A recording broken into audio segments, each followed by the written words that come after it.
Welcome to the Arthritis New Zealand webinar series on pain. This webinar is financially supported by Pfizer. Let's begin.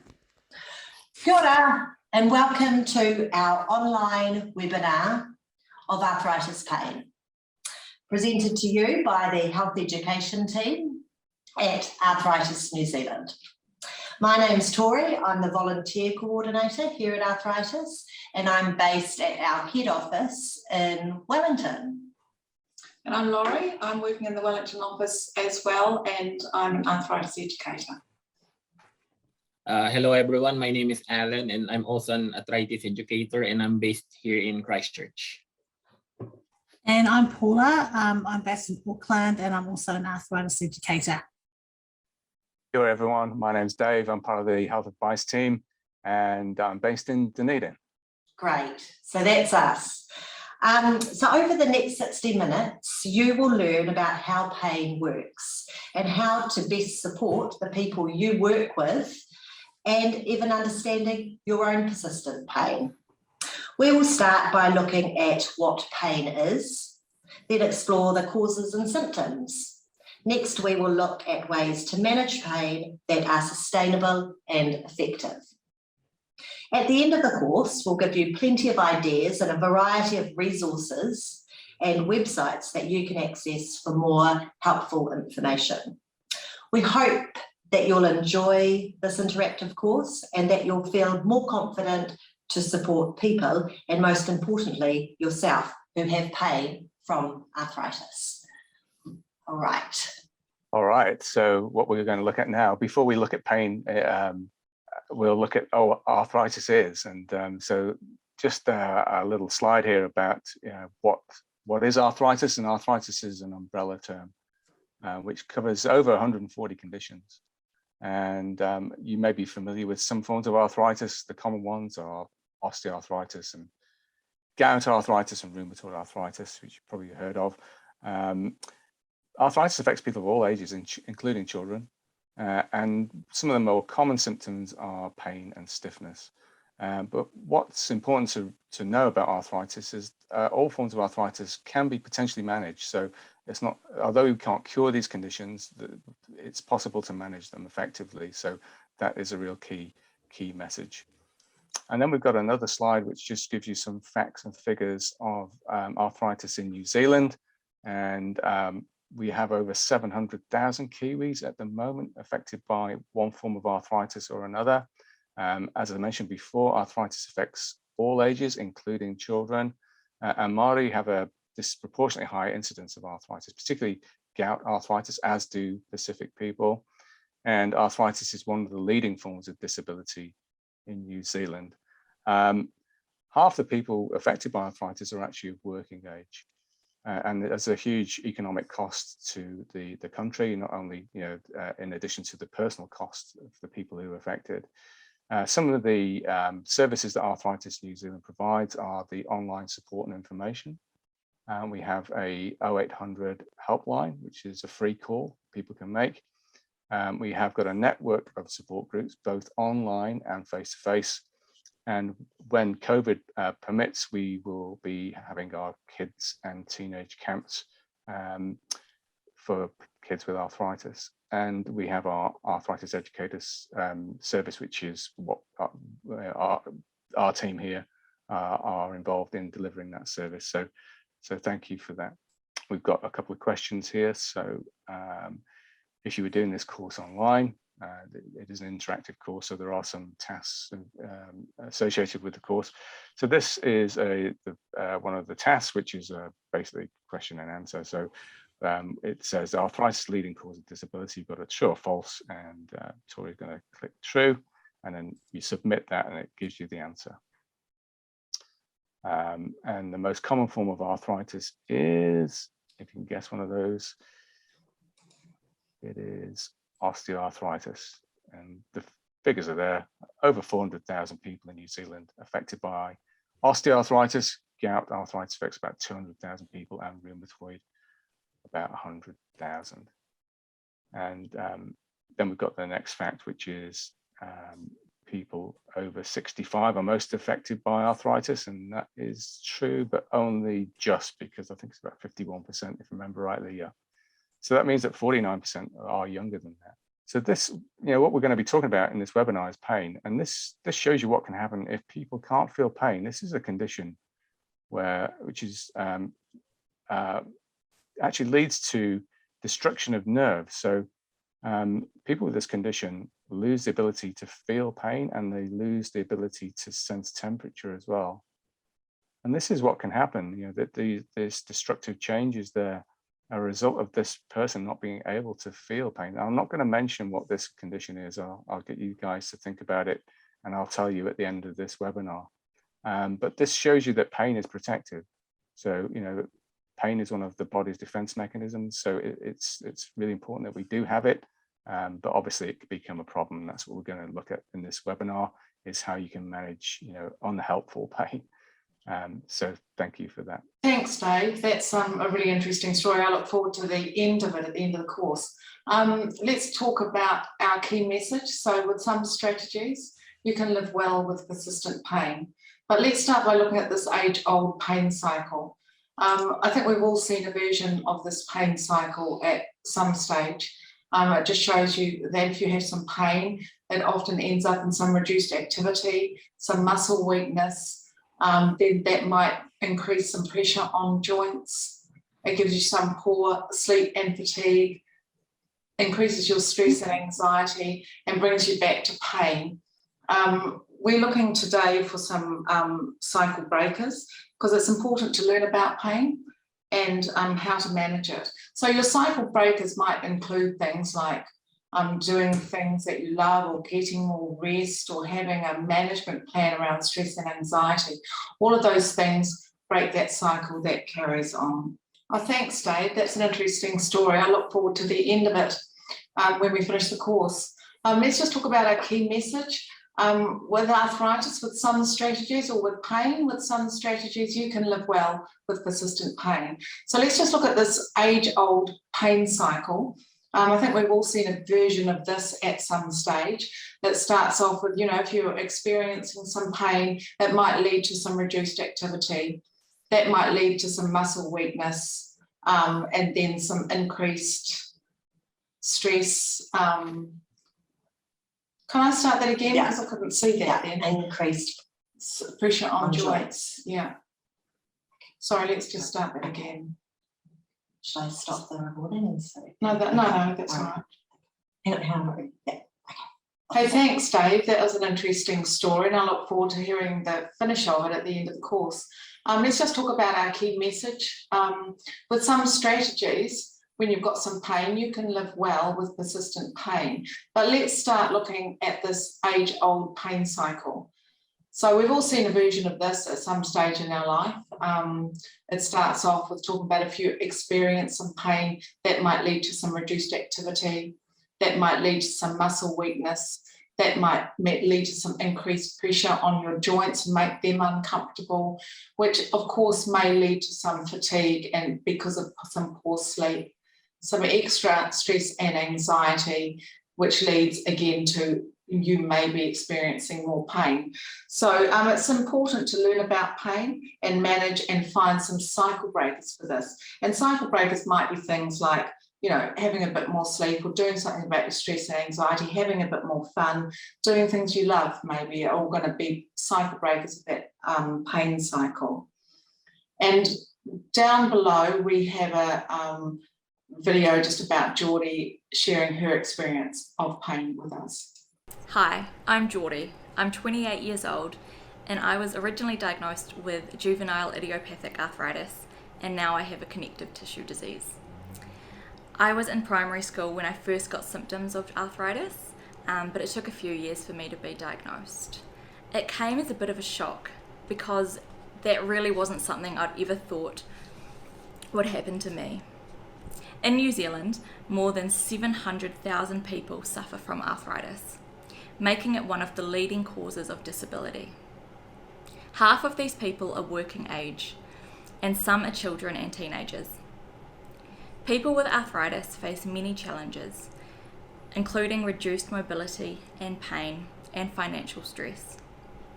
Arthritis makes it difficult for me to go about my day normally.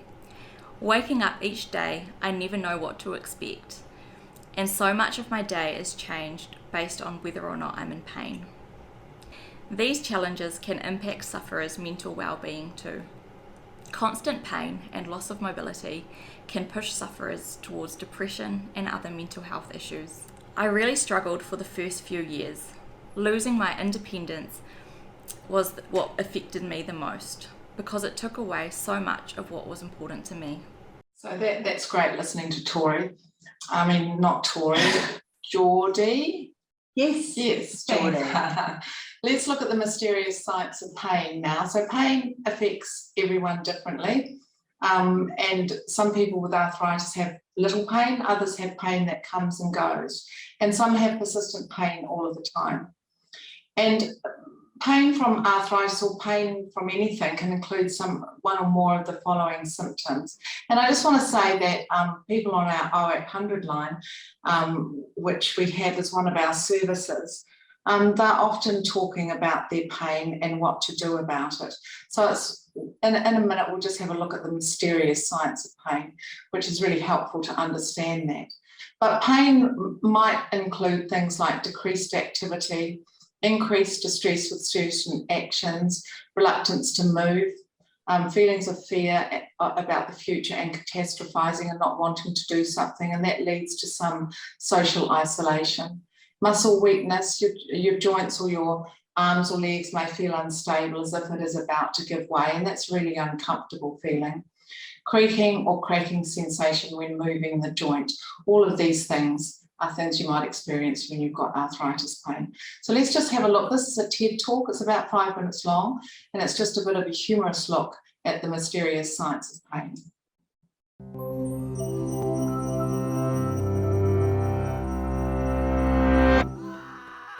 In 1995, the British Medical Journal published an astonishing report about a 29-year-old builder. He accidentally jumped onto a 15-centimeter nail, which pierced straight through his steel-toed boot. He was in such agonizing pain that even the smallest movement was unbearable. But when the doctors took off his boot, they faced a surprising sight. The nail had never touched his foot at all. For hundreds of years, scientists thought that pain was a direct response to damage. By that logic, the more severe an injury is, the more pain it should cause. But as we've learned more about the science of pain, we've discovered that pain and tissue damage don't always go hand in hand, even when the body's threat signaling mechanisms are fully functioning. We're capable of experiencing severe pain out of proportion to an actual injury, and even pain without any injury, like the builder, or the well-documented cases of male partners of pregnant women experiencing pain during the pregnancy or labor. What's going on here? There are actually two phenomena at play: the experience of pain and a biological process called nociception. Nociception is part of the nervous system's protective response to harmful or potentially harmful stimuli. Sensors in specialized nerve endings detect mechanical, thermal, and chemical threats. If enough sensors are activated, electrical signals shoot up the nerve to the spine and onto the brain. The brain weighs the importance of these signals and produces pain if it decides the body needs protection. Typically, pain helps the body avoid further injury or damage. But there are a whole set of factors besides nociception that can influence the experience of pain and make pain less useful. First, there are biological factors that amplify nociceptive signals to the brain. If nerve fibers are activated repeatedly, the brain may decide they need to be more sensitive to adequately protect the body from threats. More stress sensors can be added to nerve fibers until they become so sensitive that even light touches to the skin spark intense electrical signals. In other cases, nerves adapt to send signals more efficiently, amplifying the message. These forms of amplification are most common in people experiencing chronic pain, which is defined as pain lasting more than 3 months. When the nervous system is nudged into an ongoing state of high alert, pain can outlast physical injury. This creates a vicious cycle in which the longer pain persists, the more difficult it becomes to reverse. Psychological factors clearly play a role in pain too, potentially by influencing nociception and by influencing the brain directly. A person's emotional state, memories, beliefs about pain, and expectations about treatment can all influence how much pain they experience. In one study, children who reported believing that they had no control over pain actually experienced more intense pain than those who believed they had some control. Features of the environment matter too. In one experiment, volunteers with a cold rod placed on the back of their hand reported feeling more pain when they were shown a red light than a blue one, even though the rod was the same temperature each time. Finally, social factors like the availability of family support can affect perception of pain.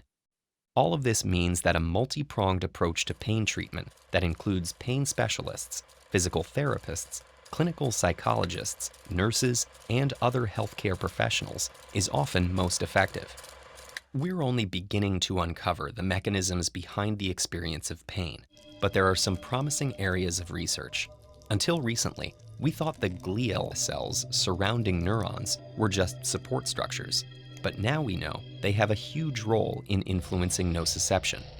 Studies have shown that disabling certain brain circuits in the amygdala can eliminate pain in rats, and genetic testing in people with rare disorders that prevent them from feeling pain have pinpointed several other possible targets for drugs and perhaps eventually gene therapy. That's a great little clip, and we enjoy looking at the science of things. So I think Alan and Dave have got a few examples to share with you. Yeah, thanks, Laurie. Yeah, I remember reading a story which was reverse of the first part of this video, wherein the guy was also a builder working in construction, and after his shift, after a few days, he developed a toothache, and he went to the dentist to have it checked. And when they did an X-ray, they actually saw a nail entered his nose, his nostril. But because he didn't see it happen, he actually did develop pain immediately when the event occurred. So yeah, pain is really complex in that manner. Yeah, thanks, Alan. I've got a similar story. As another construction worker, so obviously a very dangerous profession to be involved in. And this was a guy who presented to an emergency department in the hospital, and he ended up with I don't know how he did it, but he ended up with a claw hammer through his cheek. And everyone was like making a big fuss of him and saying, oh, that must be really painful. But in fact, he didn't feel any pain from it at all. And anyway, he was waiting in the waiting area of the emergency department for a while. And he was walking around, and suddenly he cried out in pain. And everyone rushed to him and said, oh, it must be really sore. He said, but no, he just banged his toe on a chair. So that's just shows you how, as it said in the video, that the amount of pain that people experience is not necessarily linked to tissue damage. So thank you for that. Thanks, Dave. Alan? Yeah, thanks, Laurie, Tori. So some important words and their meaning. So we do use quite a lot of technical and medical terms here in describing pain for people with arthritis. So there's an activity below that would, define some of the words that we'll be using. So I'll be answering the first part, chronic pain, which pain that usually lasts more than 3 months. And then Tori would get the correct answer at the bottom. And then she would also magically answer all of it in a few seconds.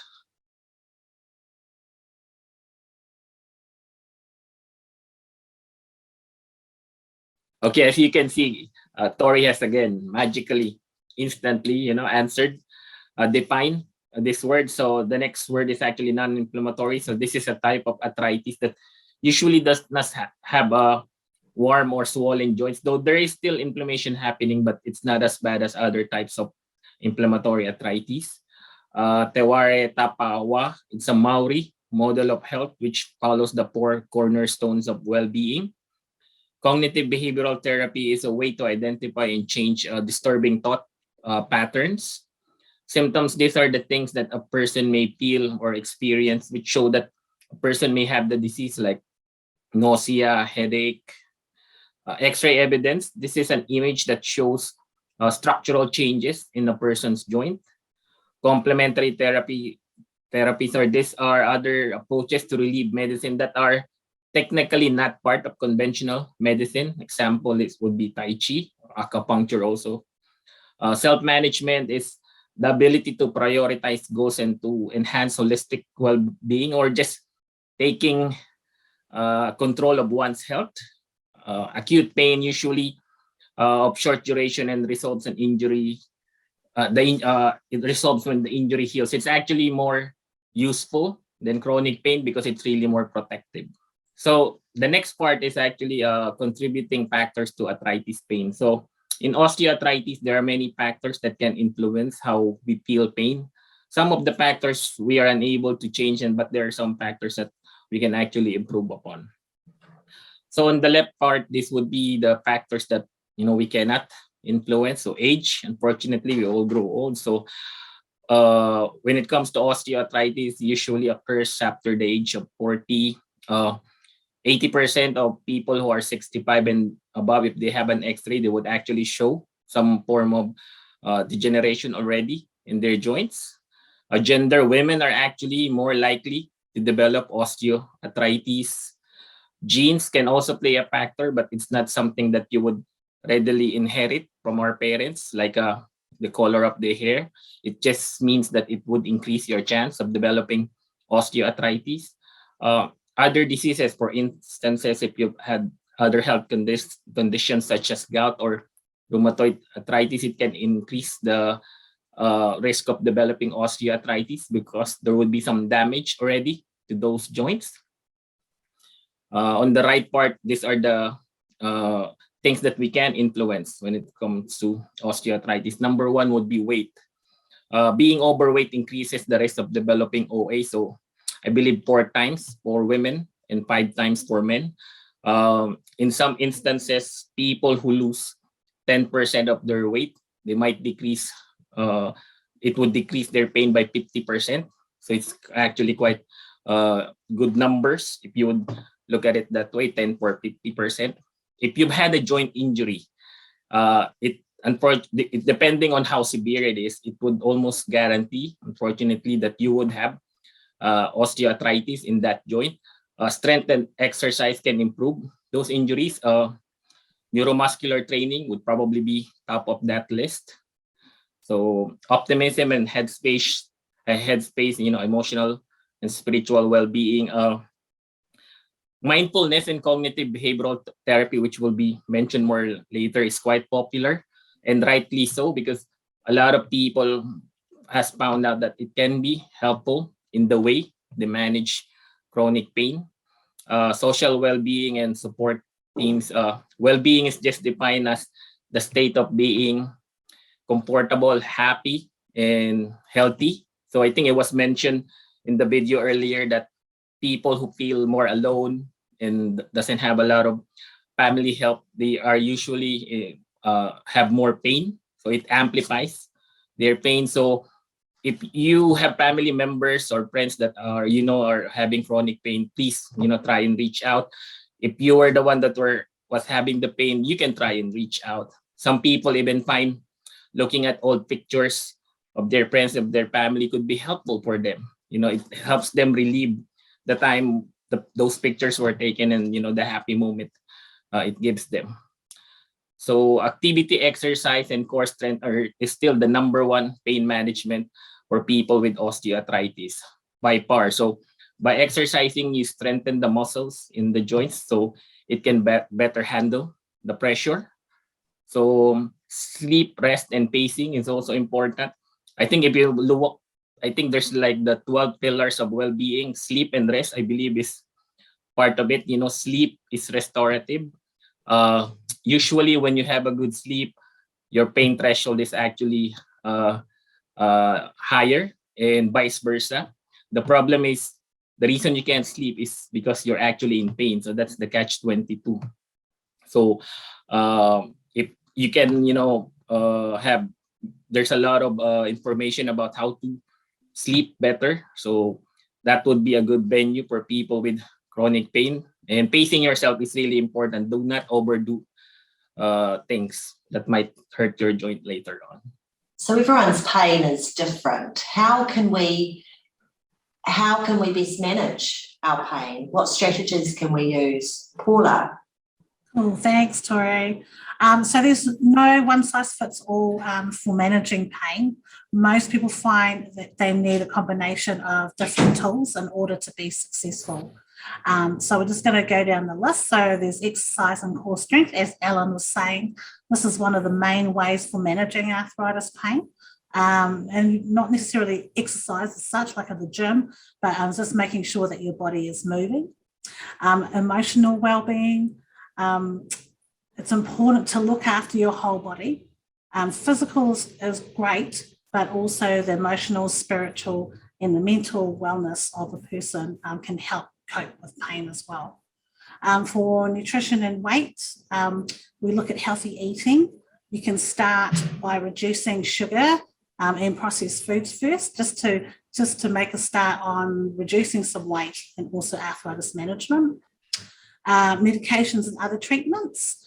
Just make sure that with your treatments that you always consult with your GP, especially if you're taking any other medications and also other herbs as well. And also prioritising and planning. Make sure that you plan your activities during your day, picking what's important to do first amongst your other tasks that you have to do. Complementary treatments. This is like Tai Chi, this is what Alan was saying before, so Tai Chi, acupuncture, and some people use other things that work for them, which is good for their pain. Sleep and rest, as also Alan said, it's so important to reboot your body, especially when you're dealing with pain. Setting goals.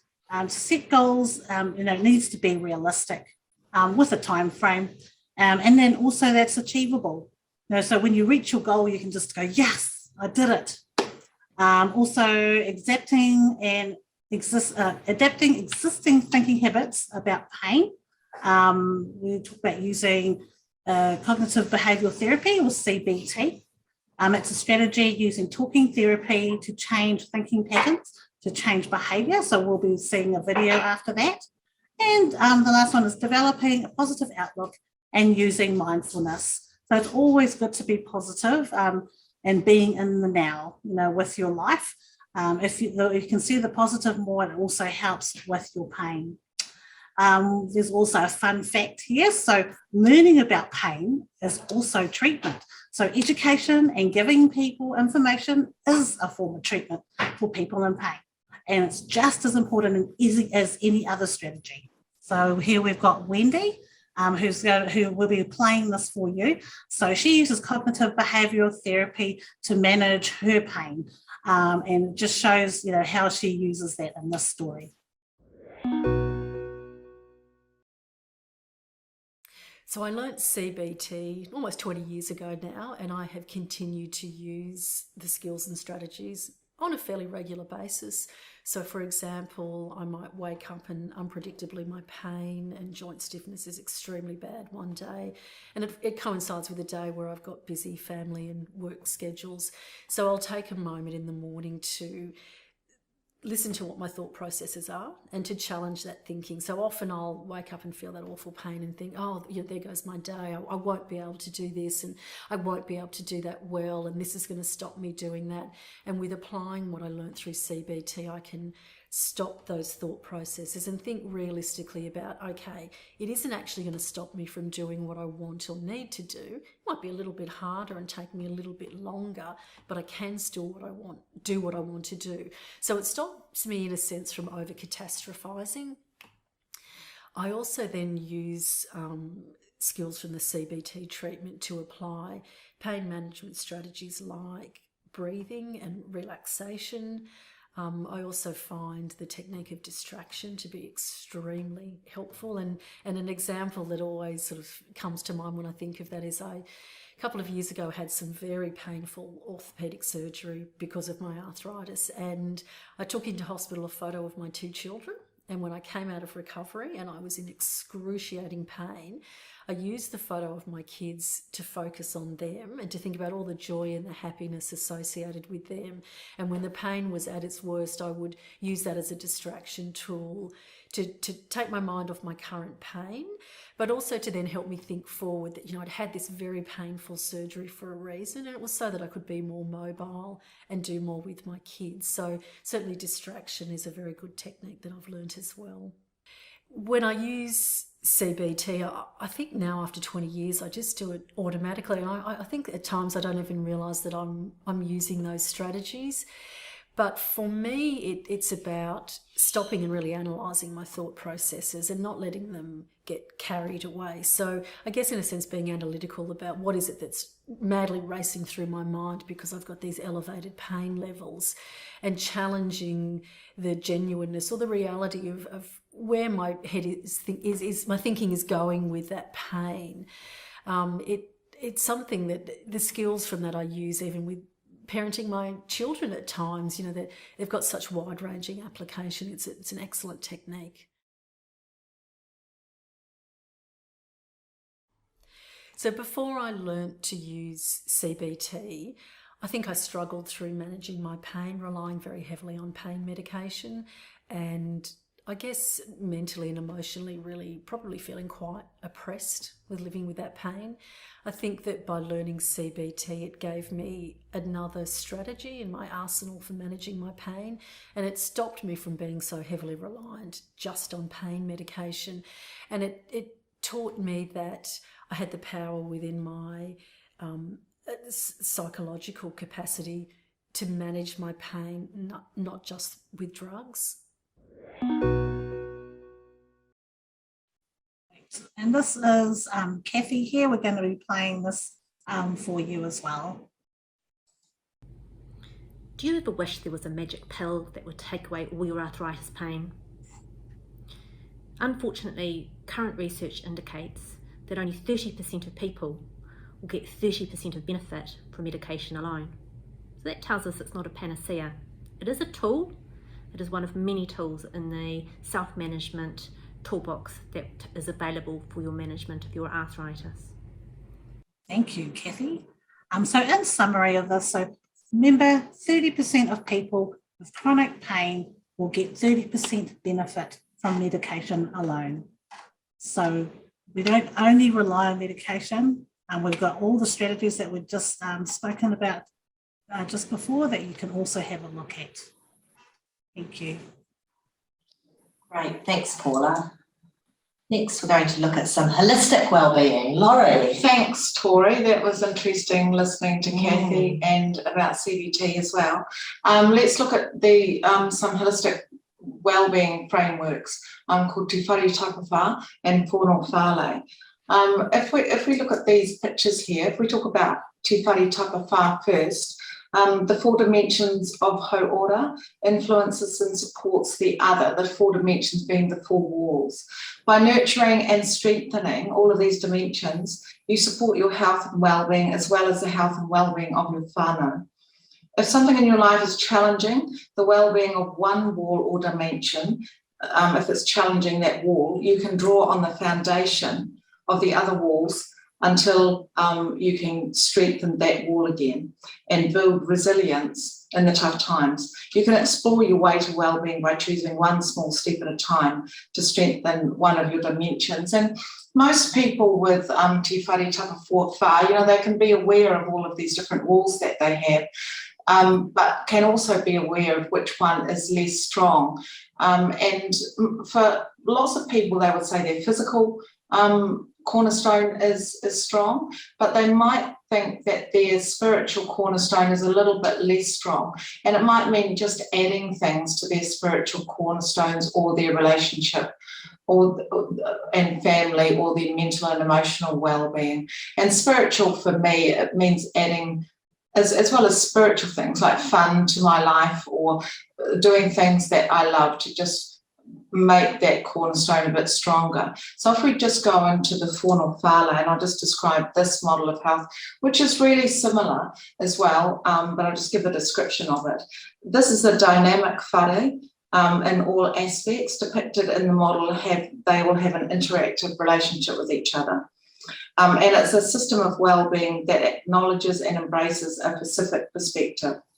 It is a model built around a simple idea, the Samoan whare, or house. However, it includes elements from many nations, including Cook Islands, Niue, Fiji, Tokelau, and Tonga. And we'll just go down and do this little quiz here just to talk a little bit further about Te Whare Tapawhā and these well-beings of health.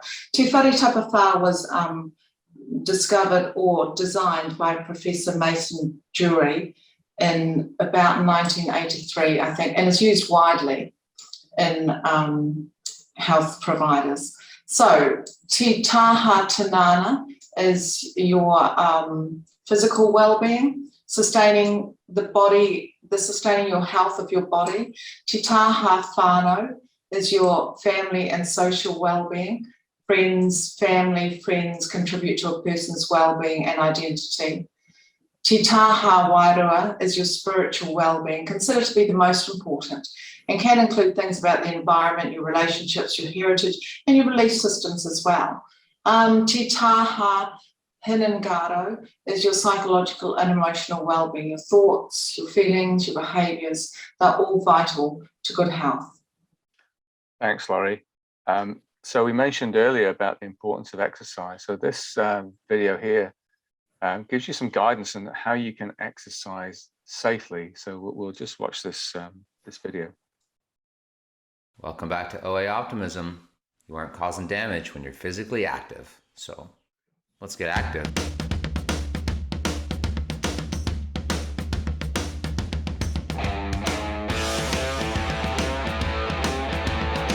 We have two messages in this video today. It's safe to be active. You aren't causing damage. We've said it before, but it's worth repeating. We need that physical activity because weakness and inactivity are huge risk factors for developing OA and for making things worse. It's also safe to exercise even when it hurts. Let's again quote some researchers. They're the experts here, so let's listen. Progressively implemented high impact and intensive exercise creates enough stimuli and exerts favorable effects on patellar cartilage quality and physical function in postmenopausal women with mild knee OA. In other words, physical activity builds up your joints. And for runners, we see something amazing. Non-competitive runners have less knee OA changes than a control group. And they also have less changes than those who are really competitive runners. And surprisingly, those who run and have knee OA, they aren't making it worse. What if it starts to hurt, when you start exercising? Well, this sucks, but it probably will. You aren't used to it. You've probably withdrawn from activity, and so you might be avoiding the things that are good for you. It's to be expected. You're gonna be sore, but you're still safe. We just have to avoid being stupid, meaning some pain is okay, and you might have some flare-ups. So let's talk about what you can do. Our simple rule of knowing that it's okay to push into pain is that you find that the pain is manageable. It's acceptable to you, and it has to be worth it. In general, we don't want to teach the body or the nervous system to get better at pain. So we have to experiment and find out what is acceptable for you, and that level will change over time. We typically keep poking into pain when the pain is manageable pain. It's about 4 to 5 out of 10. That often means you look at somebody and you can't tell that they're in pain. They almost have to tell you that it hurts. It's stable the next day. The pain goes back to its usual amount, and they have stable function. You All the things that you can do, you can still do, and it's not compromised negatively. In other words, you try it, it hurts, you persist for a little bit, could be 5 to 10 minutes of discomfort, but over a few days or weeks, you feel the same or better, meaning you poked into pain and you still end up doing well. You still end up doing the things that you love. So that is success, because now you start getting the health benefits of exercise and activity, but we still need to be a bit reasonable here when it comes to poking into pain. So we poke the bear, but don't hump the heck out of it. You might want to cut back temporarily when you feel severe, sharp, unusual pain. Pain or swelling that really gets worse than what's normal. A large change in your function, meaning you start to decline in what you can do. Maybe you limp more than usual. Maybe you start hurting somewhere else. That's worth getting checked out. Or you're already pushing too hard. You're already poking into pain too much. There's a subset of people where we actually want to back off temporarily, and then we slowly build back up again. So let's recap. Activity is good. Pain sucks, but it's okay to do things even when it hurts. Just because it hurts, it doesn't mean you're causing more damage. So be active. Start doing the things that you love again. Not only is it safe, it's one of the best treatments that we have for you to help yourself. Until the next one, I'm Greg Lehman, and this is OA Optimism.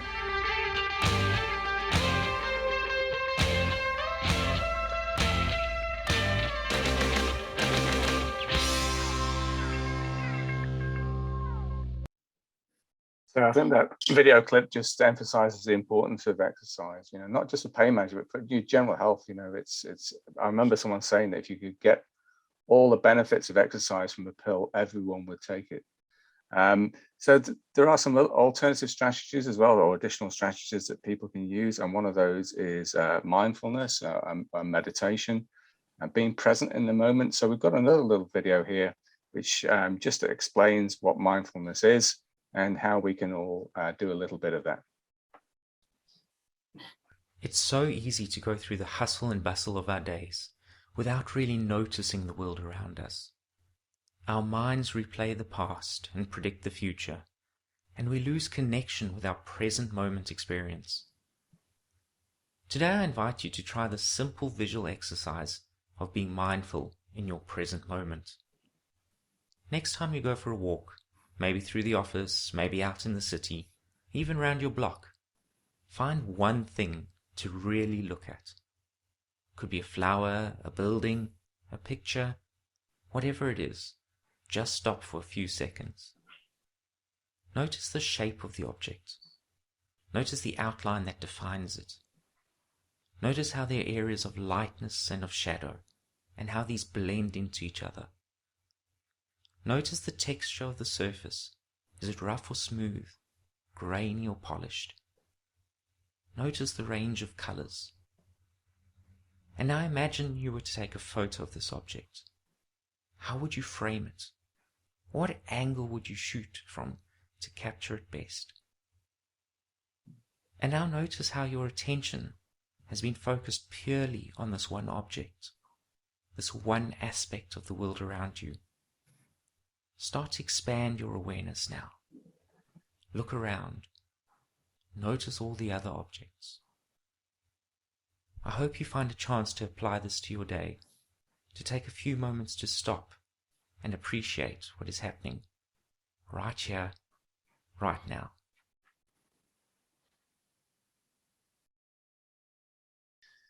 So one of the key management strategies from pain management is the use of medication. So we'll look a little bit at that now. And this is another task which is in the course where you actually match up the definition to the word.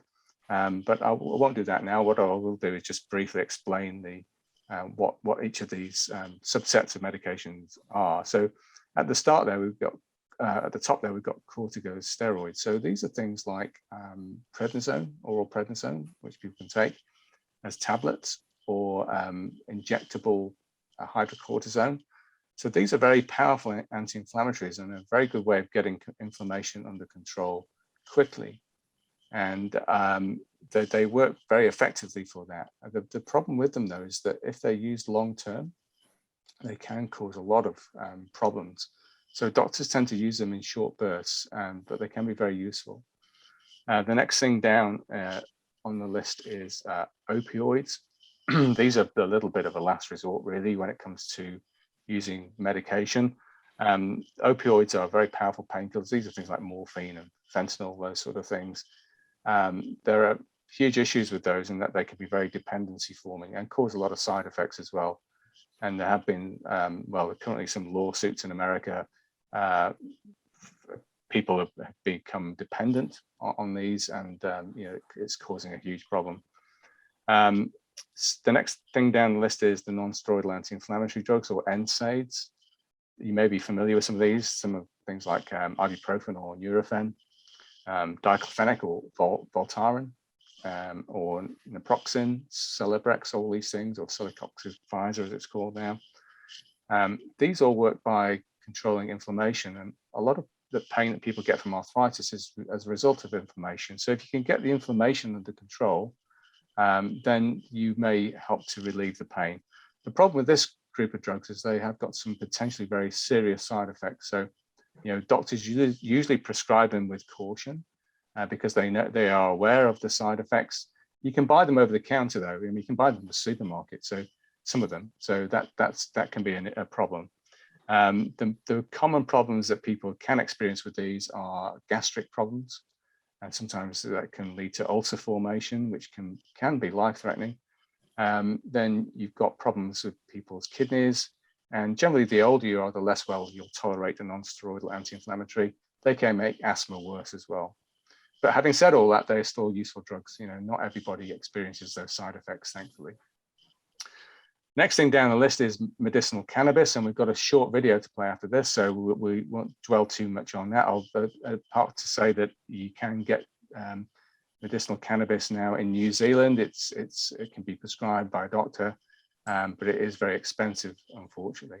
And some doctors are a little bit reluctant to prescribe it because they haven't really got the experience of prescribing it. So sometimes you have to search around for a doctor who's willing to prescribe it. And then we've got at the bottom there analgesics, so that means painkillers, and the likes of paracetamol. Paracetamol is usually the first thing that people will turn to because it's inexpensive and readily available. It doesn't tend to cause side effects in most people, and you can usually safely take it with other medications. So that's why doctors like to use that first. But it's not that effective, unfortunately, for arthritis pain. Another name for paracetamol is acetaminophen, which I see is mentioned in one of the videos later. So that's what Americans call it. So if you come across that term, it just means paracetamol. So that's just a bit of an overview, really, of the medications out there. And as Paul has said, it's important to talk to a clinician, or either a doctor or a pharmacist about that, because they are the experts. So next we've got a little video on the use of medicinal cannabis. As I say, this has been put together by the Arthritis Society of Canada. So it's a Canadian video, even though the guy is a Scot. And I think it's a really nice overview about the use of medicinal cannabis.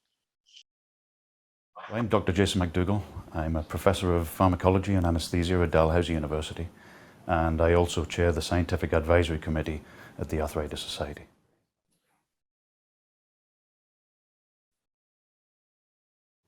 So cannabis is from a family of hemp, the hemp family, and marijuana is pretty much the same thing. It's just more of a slang term, so we prefer to adhere to the scientific naming of cannabis.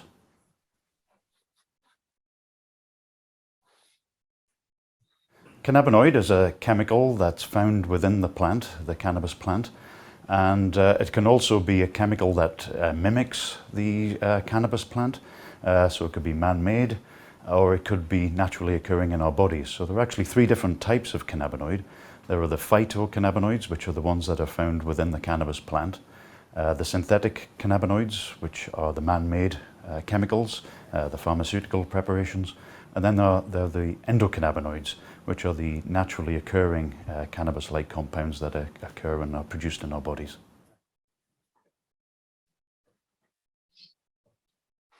There are many active ingredients in cannabis. The two most well-known ones are THC and CBD. THC stands for tetrahydrocannabinol, and that's the psychoactive component of cannabis.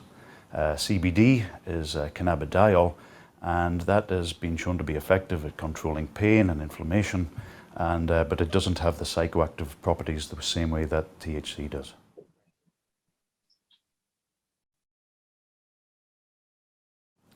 So medical cannabis is the cannabis that's prescribed by your doctor and could be in either the herbal form or the synthetic form, and there's some evidence to show that it can be effective in alleviating arthritis pain as well as inflammation and fatigue.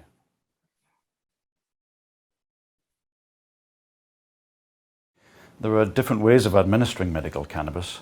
It can be either smoked or ingested in oral form, baked into cookies or produced into oil or butters. But there are also synthetic cannabinoids that can be taken as a tablet or as a spray underneath the tongue.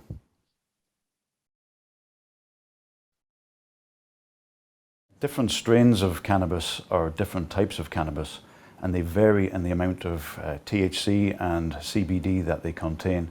And it's important to know that because they may have different impacts in various populations of patients.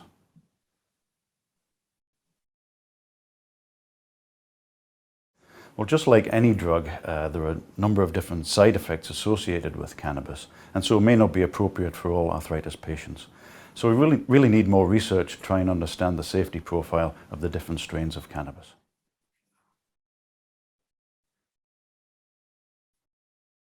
There's been a lot of experimental evidence to show that cannabis can be effective in treating the pains of arthritis, as well as the inflammation and helping with fatigue.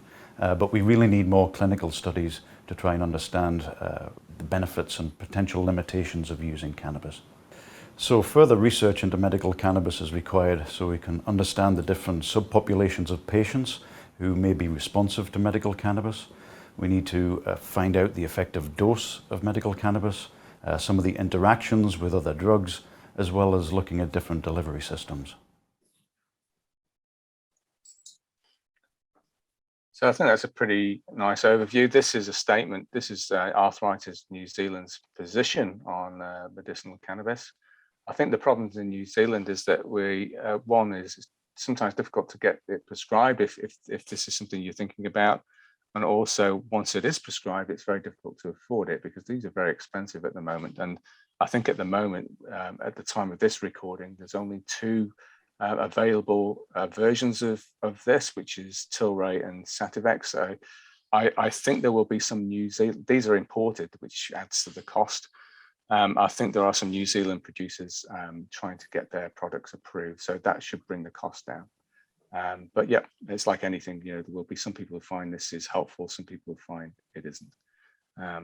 So thank you. Well, thank you, Dave.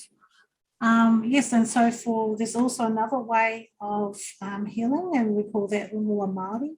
So it's a traditional Māori healing system.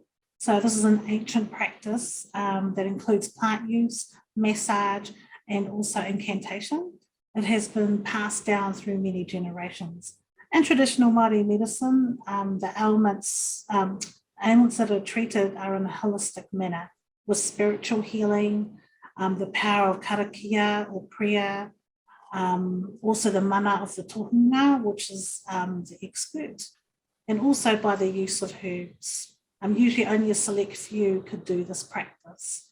Today, the Ministry of Health currently funds 20 providers across the country to deliver rongoa services. And these services include mirimiri or massage, karakia or pastoral support, and whiti kōrero or cultural support.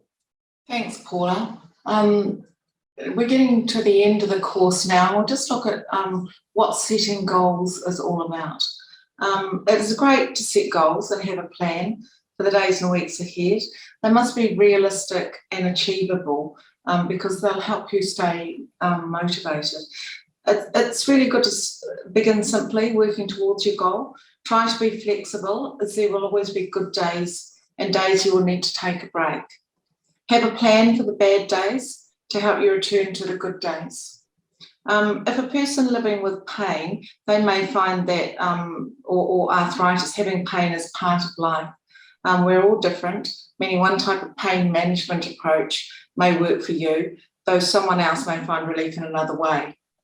So try different approaches, support groups, read, learn, talk to others, or we have some Facebook groups as well. So just looking at this image here, goal setting, if we can keep our goals specific, like Paula was talking about earlier in the course, measurable, attainable, they're not too lofty, they're something that fits into your lifestyle quite well, they're relevant to what you want to achieve, and you've got a time limit on them, then you've got a better look at achieving your goals and feeling good about that. So let's go back to our key message, just bring it all together. So we started off with saying with some easy strategies, you can live well with persistent pain. So we'll just repeat that. With some easy strategies, you can live well with persistent pain. And just as a summary of what we've learned today, just let's have a look at this clip by Dinesh Alam. Thanks, Tori, if you just play that.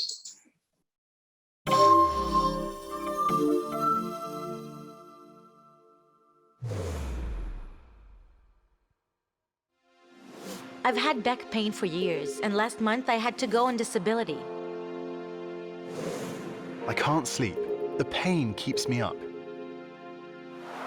I know I'm always in a bad mood, but it's no fun to be in pain all the time. It's been one treatment after another. I wish I could find something that works.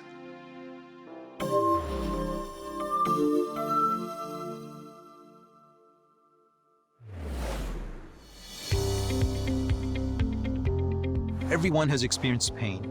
If you've ever bumped your knee or had a headache, you know what acute pain is like. It can be sharp, dull, throbbing, or aching. When pain becomes chronic or lasts longer than 3 months, it can impact mood, sleep, activities, and even relationships. The good news is that there are several effective and healthy ways to care for pain. Here are a few of them. Explore medical options. Everyday pain is often managed by over-the-counter medications like ibuprofen, acetaminophen, or aspirin. But when pain is a bigger problem and starts to impact your life, getting a prescription from a doctor for medication can be effective and safe. How you think and feel matters. Stress from things like responsibilities, financial obligations, and conflict in relationships can make pain feel worse and last longer. When you can, working to change those situations is often helpful. Relaxation, meditation, mindfulness exercises, or self-hypnosis can also help people control and reduce their pain. Pain is more than the initial injury. How we live our lives and what decisions we make can impact our pain. High stress or physically demanding jobs, poor nutrition, an inactive lifestyle, and quality of sleep all influence the way we feel pain. Your history impacts your pain. The stress a person carries at the time of an injury makes a difference in his or her pain experiences, and stress can make pain worse. Decreasing stress can reduce pain significantly. Physical activity matters. Too much or too little physical activity can actually cause pain in the first place and often factors into how long it lasts. Healthy activities, exercise, and taking safety precautions can all protect you from pain. Managing your pain usually includes some combination of these things rather than just one.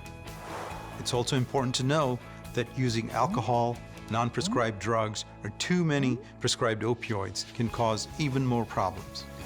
Pain is often hard to understand and always uncomfortable. Some pain lingers and other pain doesn't. Some pain is intense and we don't even know why. Talk to your medical provider.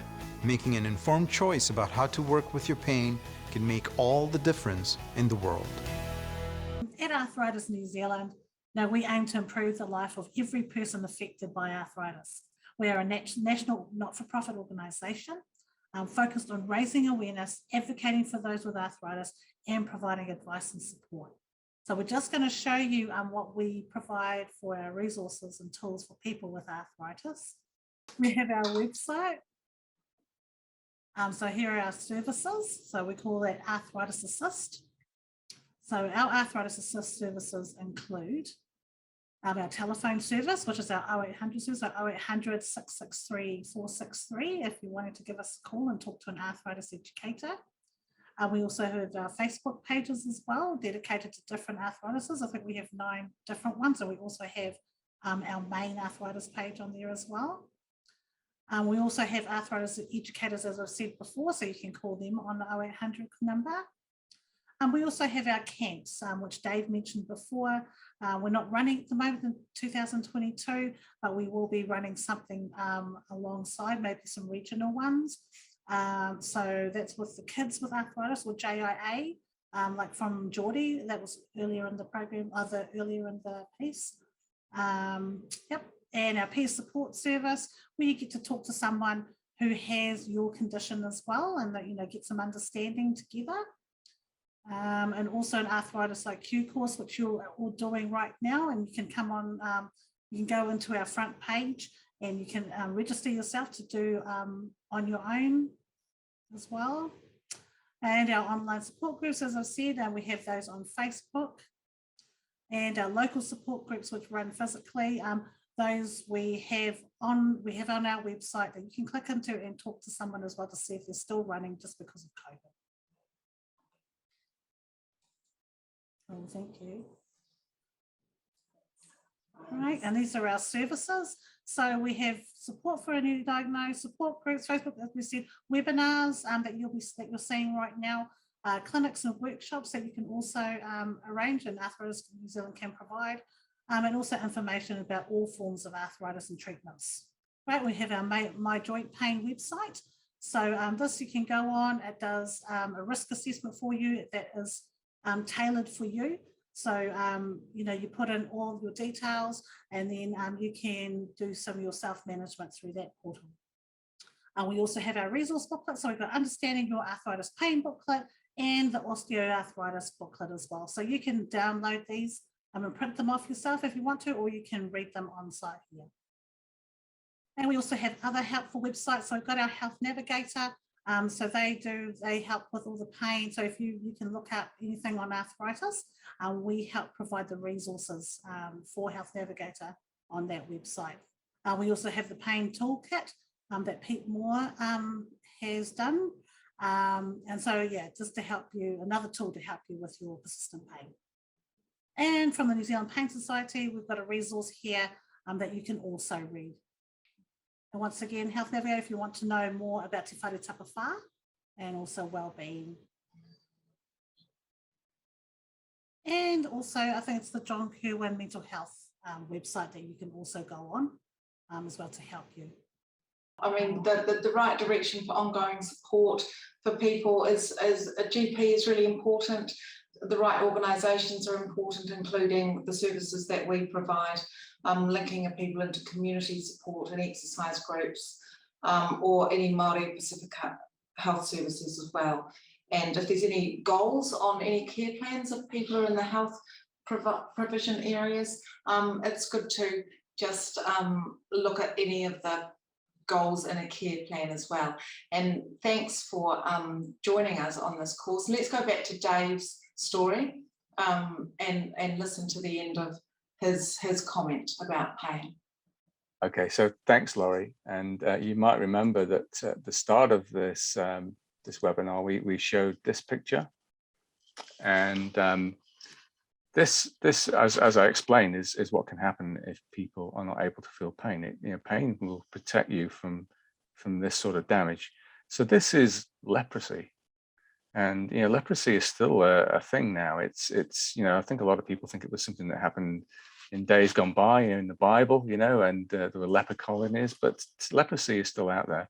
It's very easily treatable. It's usually a course of antibiotics, but unfortunately, in some third world countries, people do not receive the treatment and can end up with problems like this.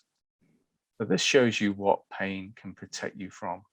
which I think is a really important message and probably to end on. So thank you very much, and I'll let the other guys wrap up. All right, that's it. Well, thank you I hope you've enjoyed the webinar, and I hope you've learnt something new that you can take to manage your pain. Join us again. We're going to try and do this again. Yeah.